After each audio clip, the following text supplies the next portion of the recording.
Hey, what's up YouTube fam? Brandon Weaver here once again. So sometimes individuals will say, hey, look, they're sending me the results online. I didn't sign up for anything online. Okay, so you sent everything in the mail. They're trying to send things online. I've seen it. They try to get me to jump on board years ago when I was sending disputes and like, hey, why don't you try online? They somehow get your email. It's crazy, right? So they can send you an email. Hey, you can get your results online. It's gonna be quicker. Blah blah blah blah blah. No.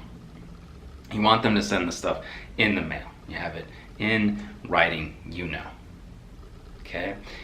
Also, sometimes if you do these disputes online, that's what we say, don't dispute online. Hey, Jerome, hey, put the laptop down, don't be disputing online. If you want to send your letters in the mail, certified mail, right? This is why we say don't dispute online, because you might accidentally, inadvertently, give them the opportunity to send stuff to you online. So if you're getting correspondence online instead of in the mail, you can send a demand letter demanding that you get all correspondence via the United States Postal Service, okay? And if you happen to sign up for online services and notifications before seeing this, maybe you jumped on, you're like, oh, I got this dispute online, let me go ahead and take a look.